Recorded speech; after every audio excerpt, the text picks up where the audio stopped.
happen. So we just got to stay tuned.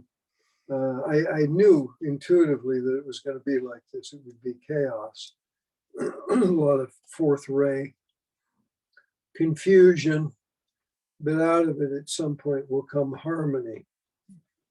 Don't know when, could be 2 or 3 years from now, but we'll see. Anyway, I wanted to talk about atavism and explain the idea of atavism and how it manifests itself in the individual life and how it can also manifest itself in groups of people.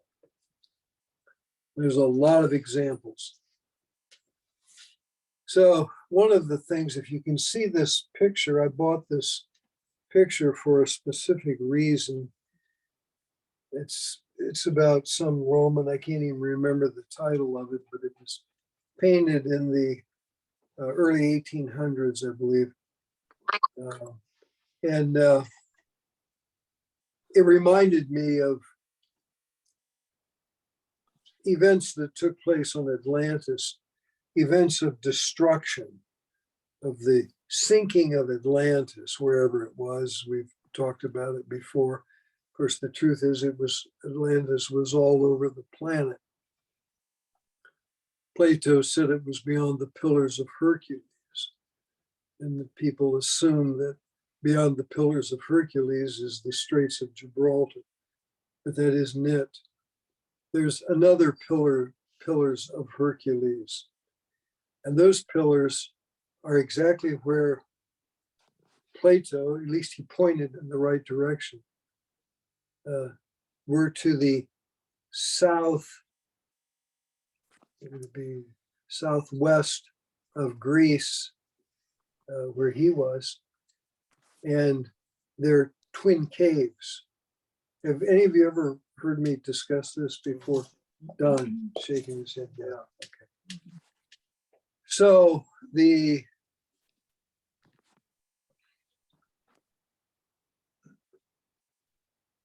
relevance of this location that Plato gave us, which turns out to be somewhere in Mauritania and is well known and fits all of the descriptions that Plato gave us.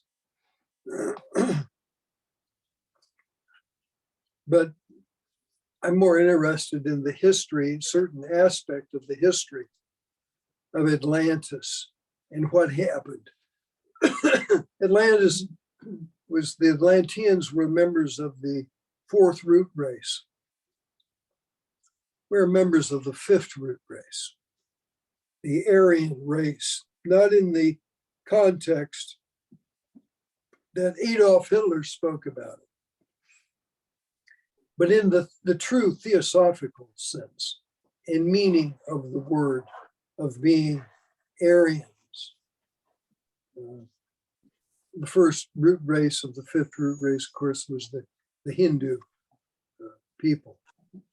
And if you read the story of the migration of this race of people from somewhere around Egypt, across the Middle East, down into India, and then even into southern India and Ceylon, where they existed for about 25,000 years, and then back out again, heading north, and then back into Europe. It's interesting when you look at some of the Afghan people through which America has a pronounced karma, mostly because they supply us with heroin, which our drug dealers buy. And that's a whole nother story, but it's one that we'll talk about in the future because it's really important. And I think we said last week, we talked about the Middle East, and we talked about how the women of the Middle East would end the wars, that they would say enough is enough, and it would be through the women. We're seeing it in Iran. Now the men are joining forces with the women protesters. You don't see much about it on the news, but we should. But we aren't, because the news people are all caught up in elections. And there's a lot of reasons for that. If you really knew the truth of what's going on, you would never believe it. Baker said to me one time in England, it was late at night, it was just the two of us. He said to me, I grieve for the world. If you knew what I know, you too would grieve. And of course, this is before COVID and before certain other horrific truths that are just now coming out, like child sex trafficking, which we should all be against and should try to fight in any way that we can. There's a lot to the story, and he gave me insights into it. He said the world would never believe this. And what will happen is it will have to be given out in bits and pieces, because it's so incredible and so difficult for the average mind to grasp the evil, the presence of evil in the world, and the work of the black magicians. The black magicians were prevalent in Atlantis. I mentioned this once before, it's worth mentioning again. It was the Mahatma Moria who said that he came into the world about 200, I believe it was 240,000 years ago in Atlantis, to help combat the black magicians who were in control of Atlantis. We used to say years ago when I was a young kid, I went to a very unusual school, and it was an art school. It was funded by the community, Fort Wayne, Indiana, city of about 250,000 people. And it was a glorious place. If there was ever a New Age school on the planet, this place was it. They had one guy who would talk about, he was a printmaker, artist, they were all artists, and he would talk about theosophy and very esoteric things. And downstairs in this giant building, there were old homes. There were a series of old homes all lined up, and they had different classes in each of these old Victorian homes. It was just a glorious place, I'll tell you. And the professor downstairs would teach a composition drawing class, and in the course of his lectures, he would go off on these tirades about things like quantum physics, which of course is really a part of the new theosophy, is the quantum physics of the world, and what is quantum, and how does that relate to the invisible worlds of the etheric, astral, mental planes and higher planes. And of course, that's what quantum is all about. The scientists don't know it because they don't know anything about what the things that the theosophists know. And very few theosophists in the world are talking about quantum physics in relationship to theosophy. Even the very best of them, Rupert Sheldrake, probably, I don't see in a lot of his lectures where he's using theosophy as an instrument of explanation. He's trying to do it more from a purely scientific point of view. I like his work and I like him. And I'm thinking about flying him to America one of these times to give a lecture here in the Detroit area. I might get a couple of them over here. But Rupert Sheldrake would certainly be one of them, and a few of my astrologer friends in England. Anyway, so the professor downstairs was talking about quantum physics, and the guy upstairs was talking about theosophical fundamentalism. And I'm 18 years old, and I'm just blown away. And I had this affinity. I didn't know why, because I was too young. I had this incredible affinity for both of these teachers who hated one another. But they were really, in reality, they were talking about the same thing, because they were talking about the invisible worlds. And that's what quantum is about.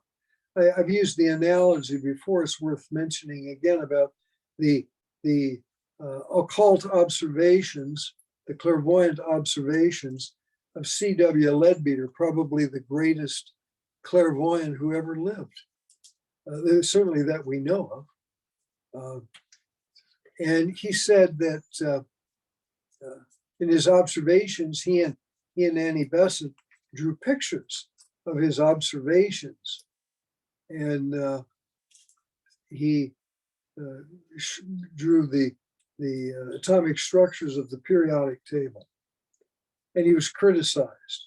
He was not only criticized by science, but he was criticized by his own people who should have known better, the Theosophists. And they ruined his life. A lot of old Victorian age, mostly women, but men too, who set out to get him and accuse him of all kinds of things that just aren't true at all. That's another lecture in and of itself. But anyway, after Leadbeater died, just a few years, the Germans invented the electron microscope. And they proved Leadbeater's observations to be correct.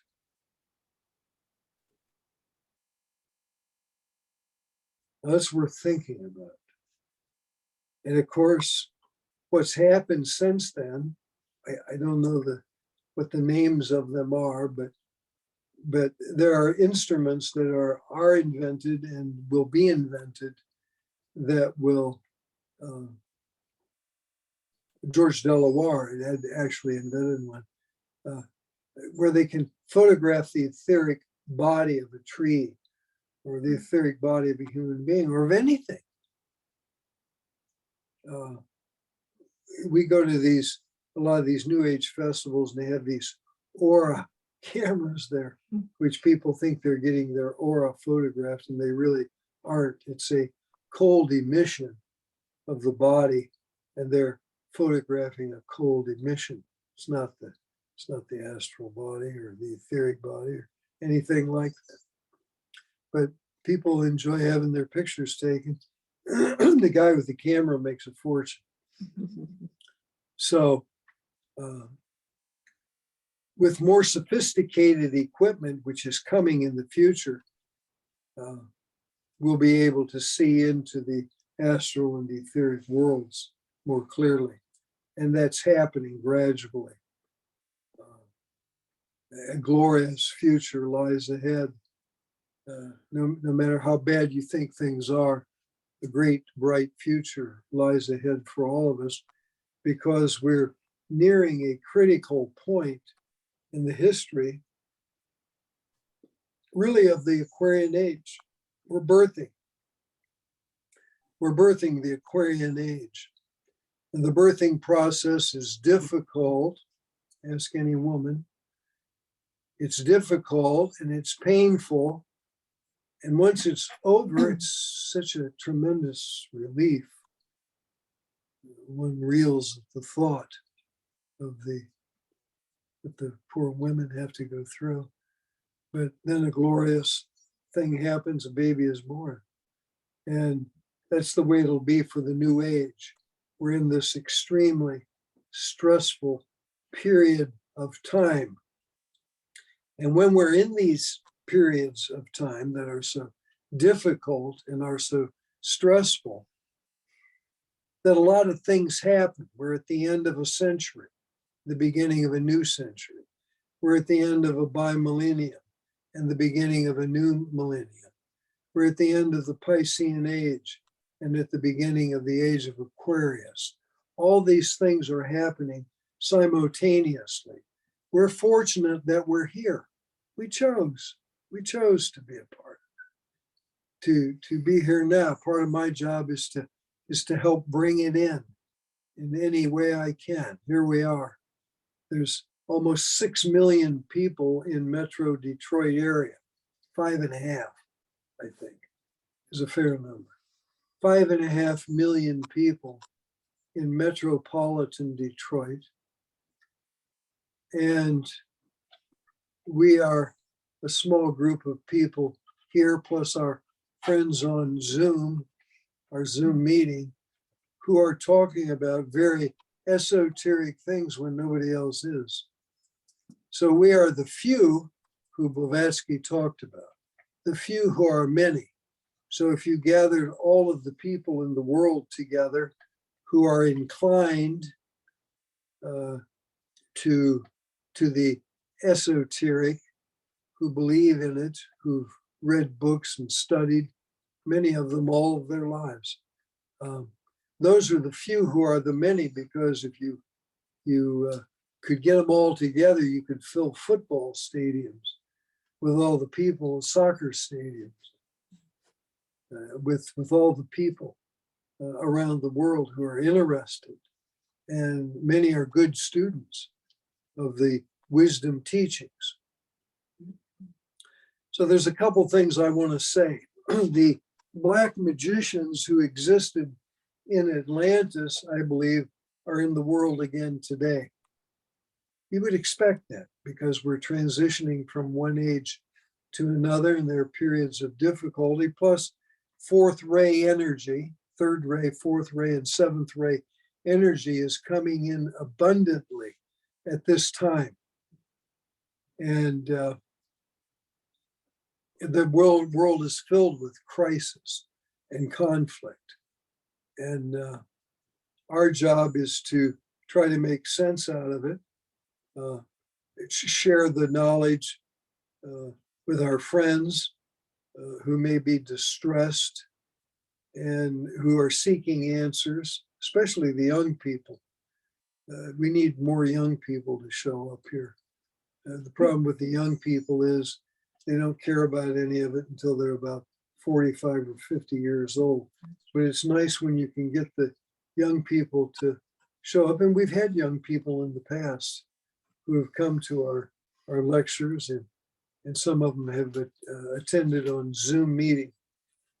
So what I see going on in the world is I see a tremendous battle being fought, as Alice Bailey said it would in her writings, that World War III, we're involved in World War III.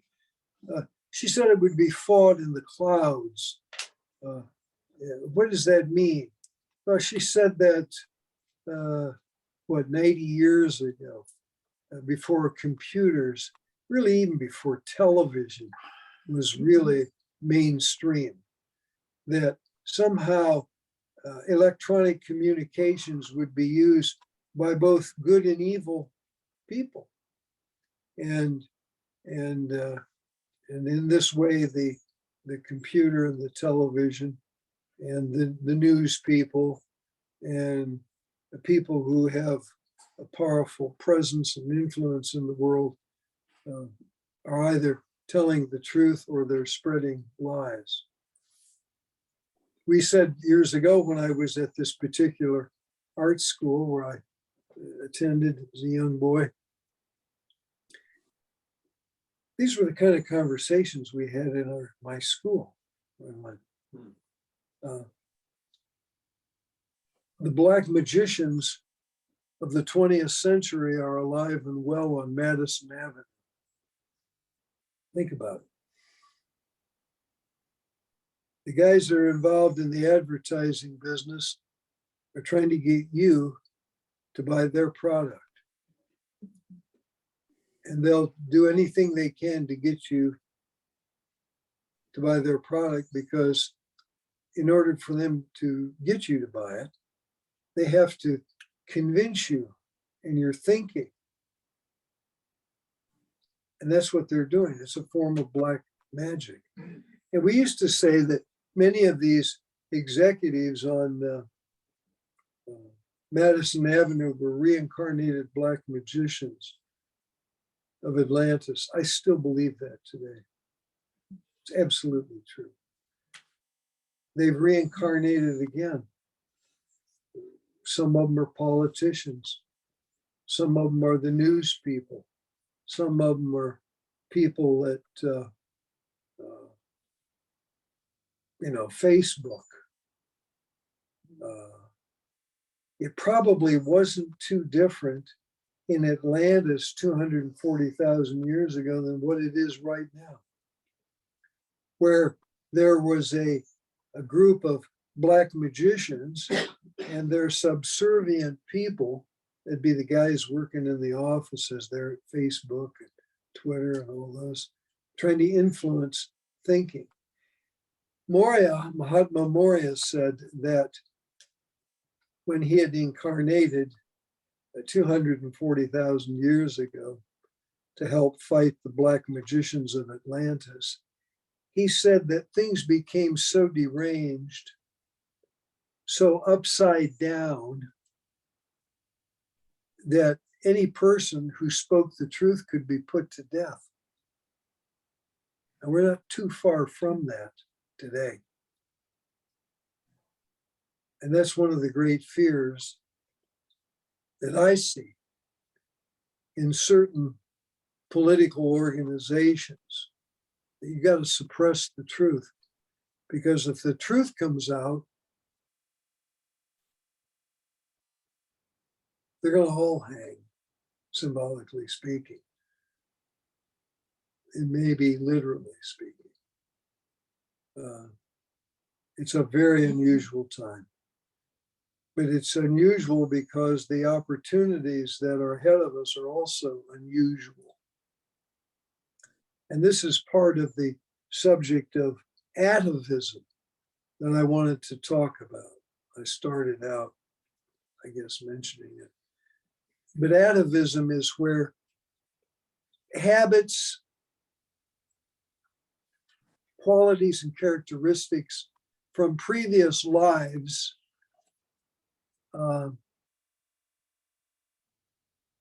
resurface in a present life.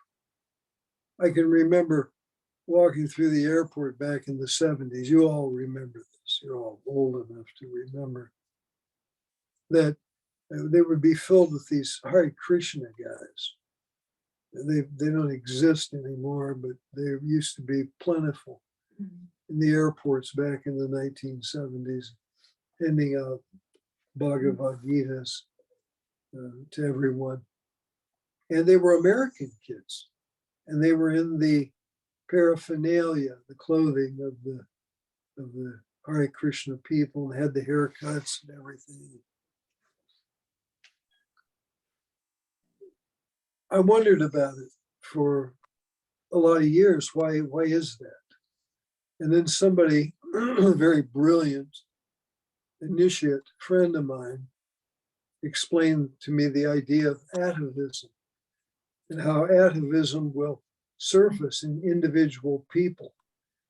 You'll see guys dressed in Revolutionary War uniforms, playing on the mature men, out on the weekends with their flintlock rifles, dressed in their Revolutionary War uniforms. You can take that to a lot of different angles. World War II, I told the story about a guy that used to work for me. I swore he was a reincarnated World War II Nazi. And through a strange twist of fate, another guy who these guys all worked for me when I was at General Motors. And the one guy was a reenactor of World War II. vintage, and they would reenact battles of World War II. And there were hundreds of these guys right here in the metropolitan Detroit area. So they were going to reenact the Normandy invasion. And this guy is telling me, he said, yeah, I was there. And I'd known for a long time. He had all kinds of old, M1 Garand rifles and the uniforms and all that stuff. And he was telling me about, he said, yeah, he said, I got there. And there was this guy, so-and-so, I won't say his name, even though he died young, about 35 years, had a heart attack at work. But he said, and there was so-and-so, and he was dressed up like a Nazi. And I said, for years, this guy's a Nazi, man. His whole mentality and the way he operates, and he's the biggest snake, probably of all the people. I had 70 some people working for me at that time in the design center building. And you couldn't trust this guy. He was just a horrible, terrible guy. And there he was dressed in his Nazi uniform. Perfect. Just absolutely perfect. But that's atavism, where some past life was so powerful. You could have had a series of lives. Could have had a series of lives in India, and then reincarnated in America, and dresses as a Hindu priest or a Hare Krishna, or could have fought in World War II and been very adamant about the Nazi beliefs, and reincarnates, is killed in the war, reincarnates rapidly, and brings that memory, although they don't know it, brings it with them into this incarnation, where they act out what they were doing in the previous life, atavism.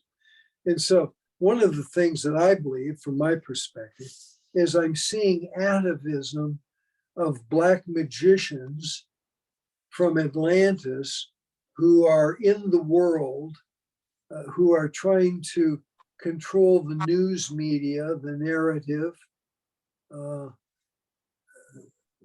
see it everywhere. You see it in political organizations. You see it in Hollywood, the mentality of some of the Hollywood people, some horrific stories there about child sex trafficking. What's it called? Adrenochrome. I believe there's something to it. As much as I don't want to believe it, I believe that there's something to it. They say that it's the child sex trafficking and the child pornography makes more money than the drug cartels. And so here are the drug cartels bringing all the drugs across the border, along with unaccompanied children. Where are all of those children going to? And when you ask the authorities, they say, well, we're putting them with their sponsors. Who are their sponsors for these children that are 3, 4, and 5, and 6 years old, little girls and little boys? It's time to wake up, people, and start thinking about these things. And I believe that before the world can move in to 2025 and the hierarchy meets around the time of Wesak Festival in 2025, if things are not cleaned up by then, it could delay future spiritual unfolding on our planet. Now, I'm hoping that it works in the favor of the ascended masters, but we have to do our part. And that is, you have to resist that stuff. And Americans, a lot of them are pretty lazy people, and they don't want to, they want somebody else to do it for them. There are people who are fighting it every day. There are guys out there, men and women, who are fighting the sex trafficking and the drug trafficking that's killing hundreds of thousands of people. Just in the last couple of years, fentanyl, I went to several young kids' funerals recently who died from fentanyl. It's a huge problem, and it's not being covered like it should be covered. And that may be because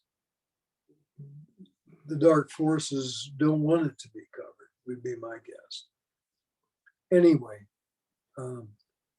yeah, we're living in a very, very unusual time in the history of the world. And we need to talk about these things, even though they're painful. And I see it, what I think is pretty clearly what's happening. It's a culmination. It's all coming to a climactic point where eventually the truth has to come out. The truth will come out. Mm-hmm.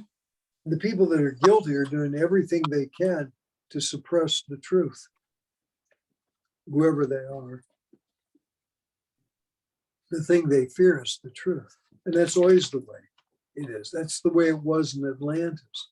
That's why Mahatma Moria, one of the founders of the Theosophical Society, reincarnated in Atlantis when he did. He was there as a representative of the spiritual hierarchy of the planet to perform a task, he and others. It wasn't just him, it was others too who were there.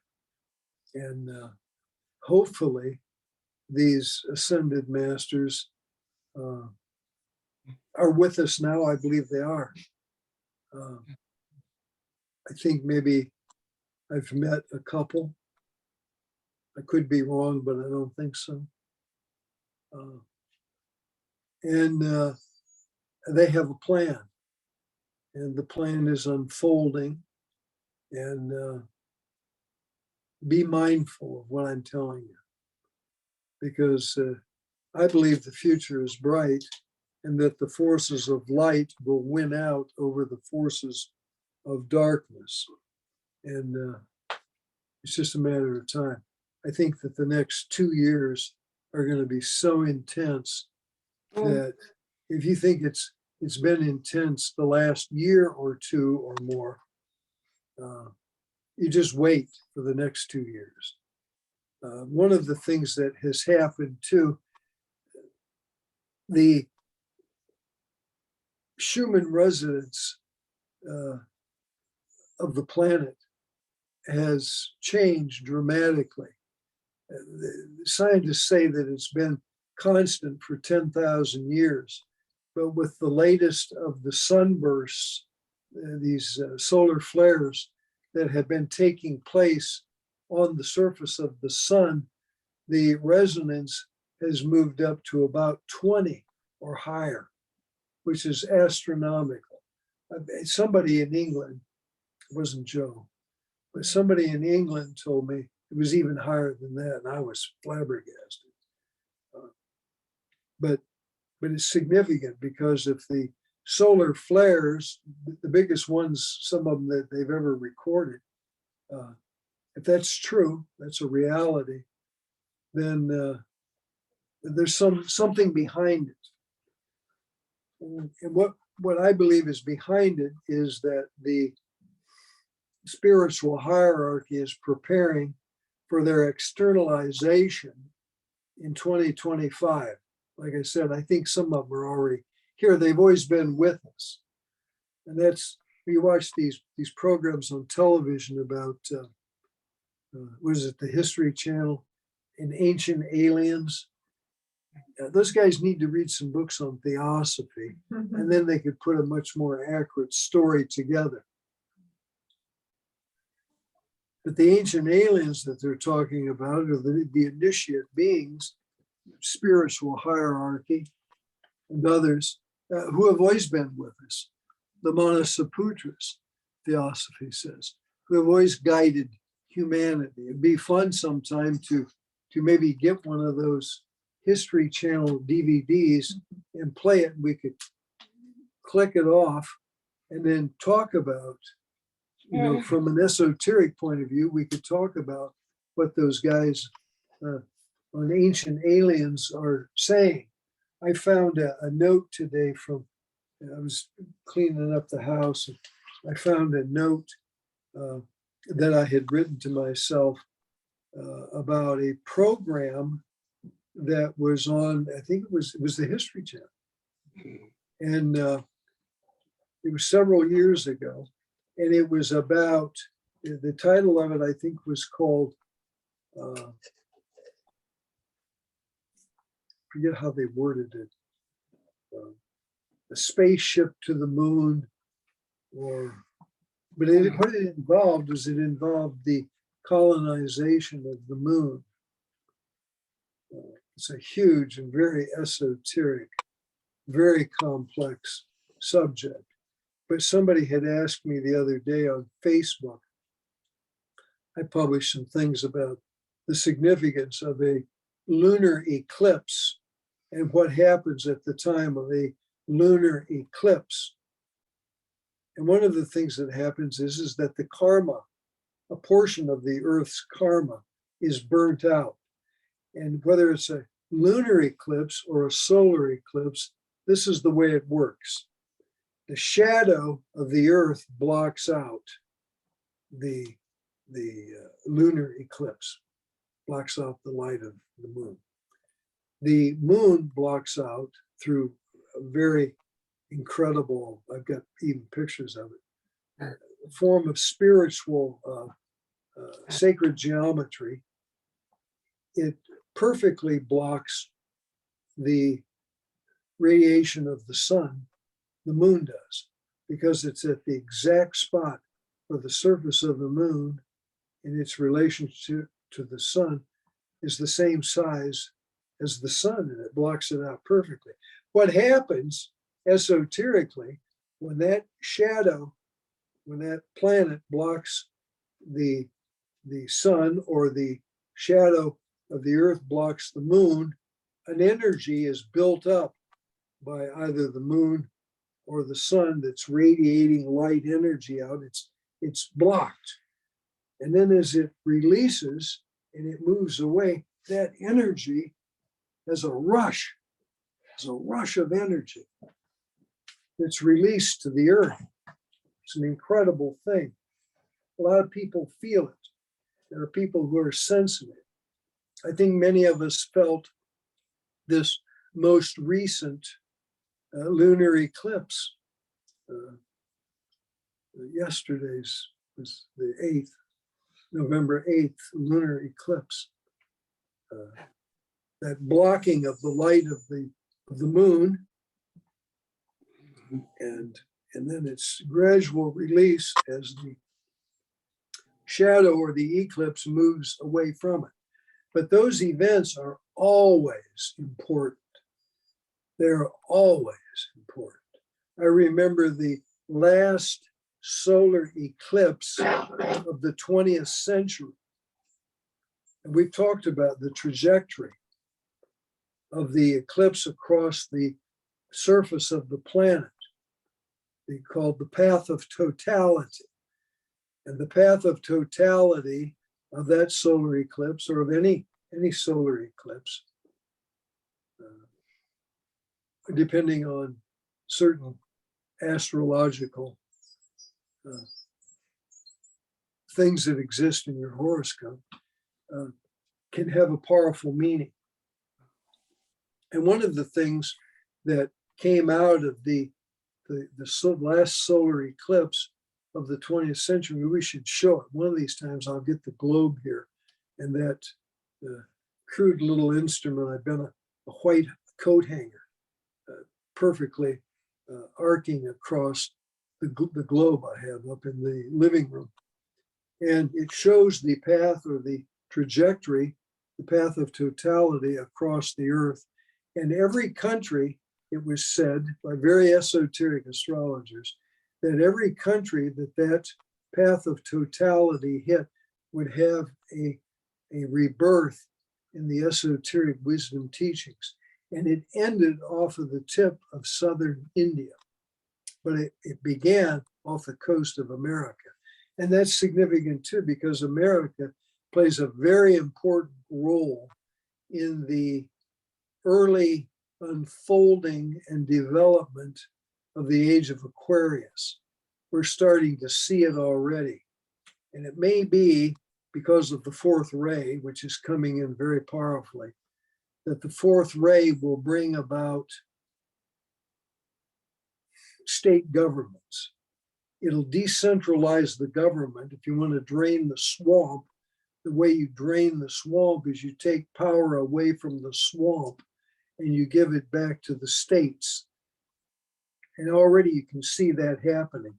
The battles that are happening with the Texas border and how the governor of Texas is at odds with the president of the United States, Joe Biden. There'll be more of it in the future. But eventually, the fourth ray will win out, the ray of art and harmony through conflict. And harmony will come.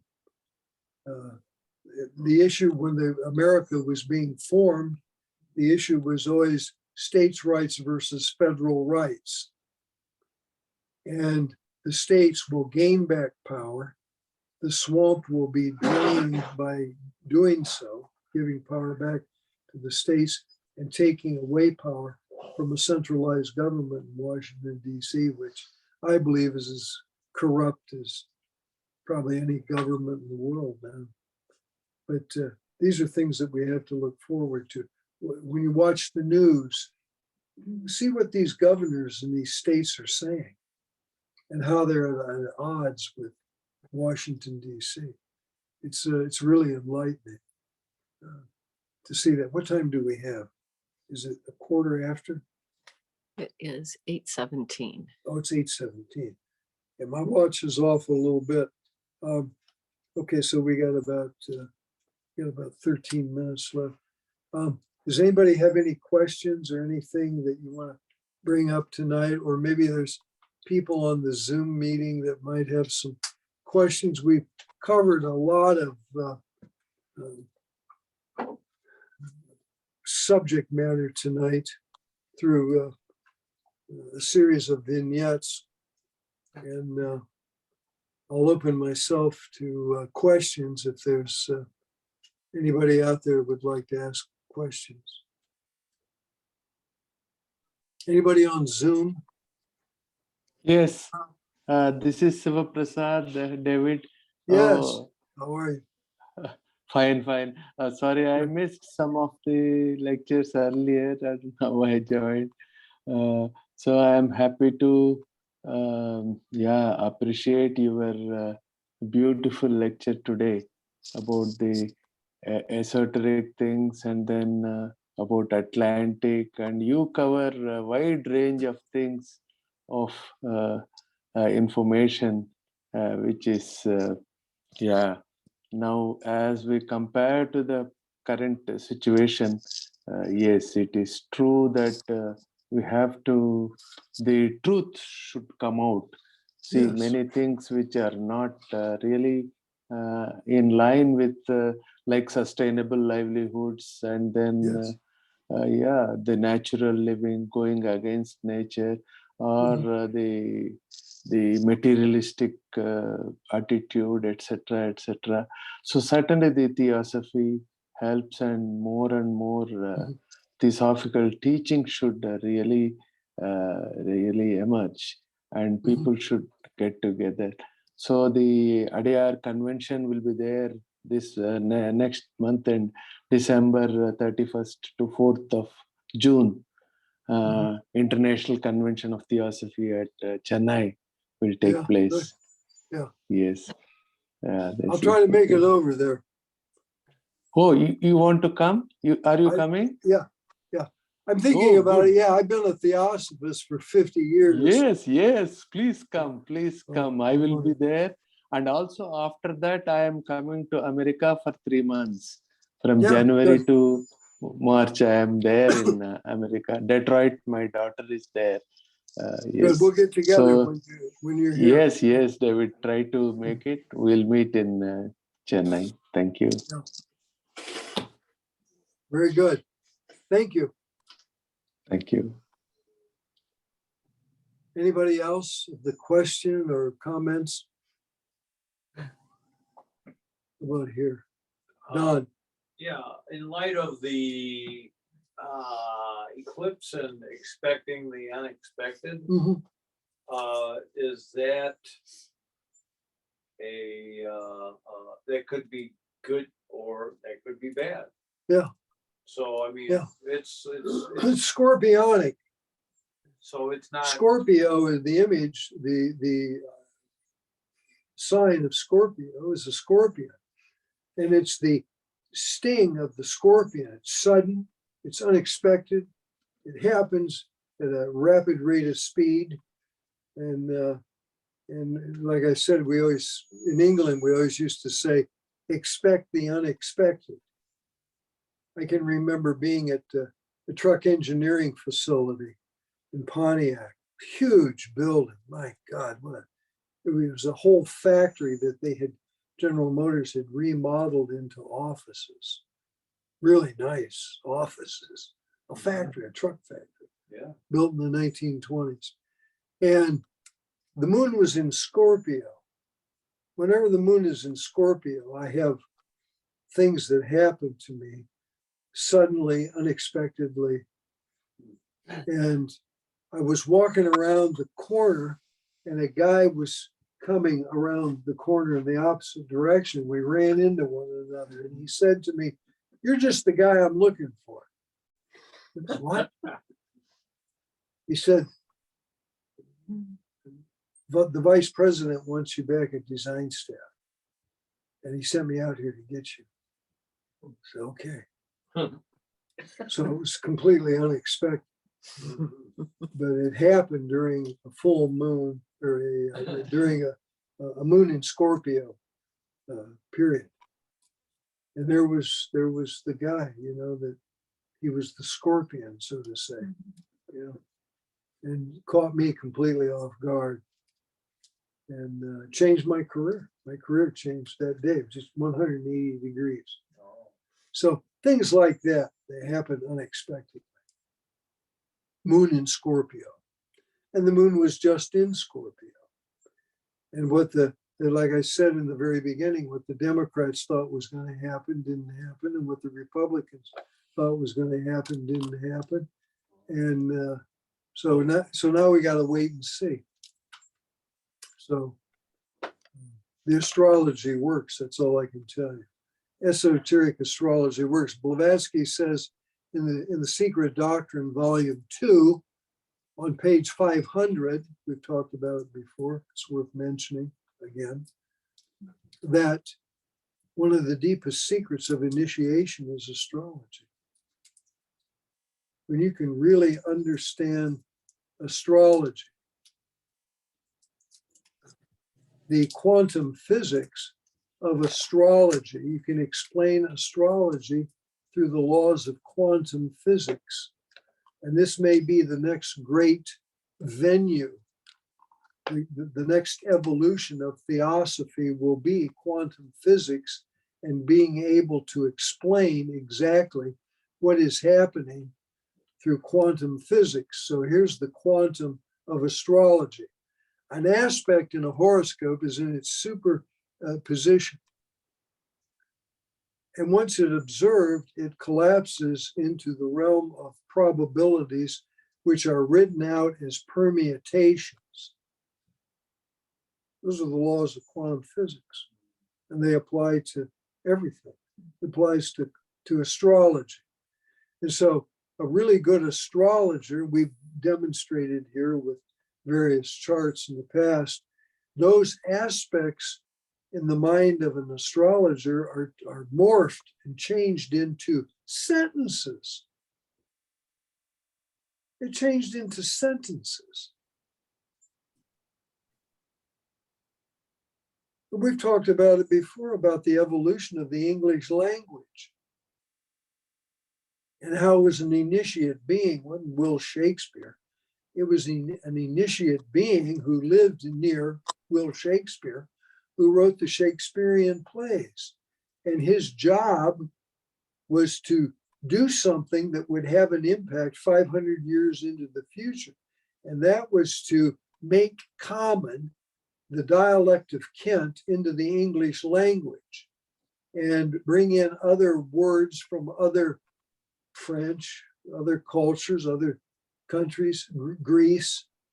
I mean, how many dictionaries of the English language are there? Well, there's a lot. We even have a dictionary of astrology where we took the 500,000 words of the English language and applied aspects to the word from A to Z. 500,000 words. It's incredible. It's an issue of knowledge. And it's starting to externalize itself in the world. Blavatsky didn't talk much about astrology. Alice Bailey wrote one book. Her one book won't make you an esoteric astrologer. It'll give you a glimpse of what it is. But those guys, when you talk to the Bailey students about esoteric astrology, and you talk about permutations, and you talk about morphology of symbols, 90% or more of them don't even know what the hell you're talking about. I had my friend Robert Thibodeau, who owns the best all-called bookstore in Michigan, probably in the Midwest. He said to me one time, I don't know what you guys are talking about in that esoteric astrology. He's an astrologer. Because it's that different. It's that different. It's like talking about arithmetic and talking about quantum physics or calculus. See?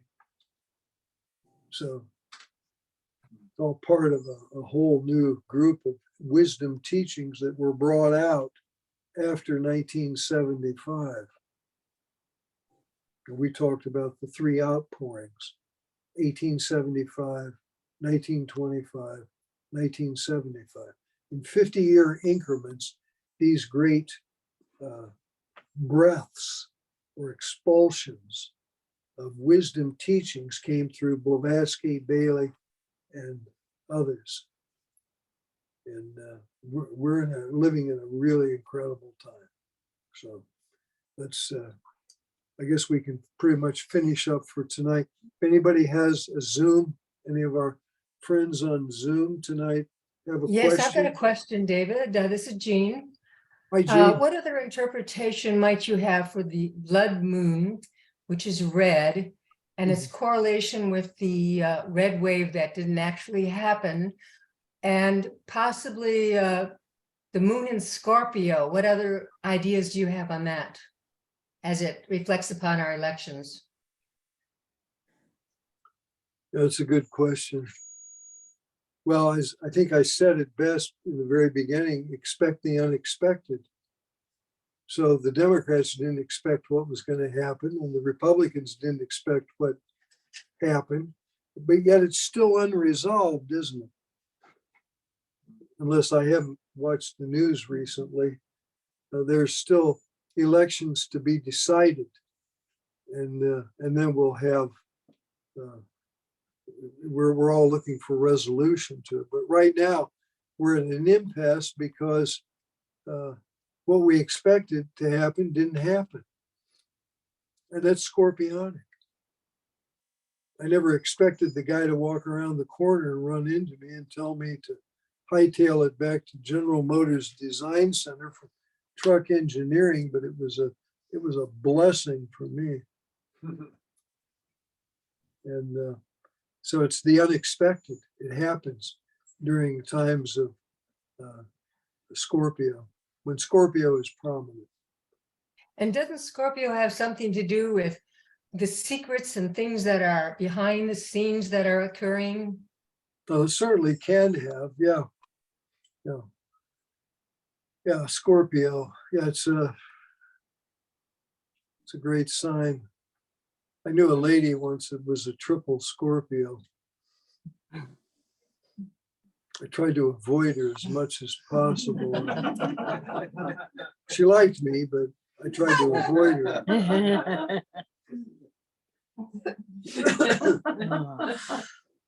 In fact, I worked with a guy at General Motors, and he was a double Scorpio. And he had a lot of problems. Yeah, there's good and bad from both. You know, they go. The entire range goes from one end of the spectrum to the other on all signs. You would expect that, but yeah, Scorpio is sudden, out of the dark, unexpected. There you go. And that's exactly what's happening now with the election. Okay, anybody else?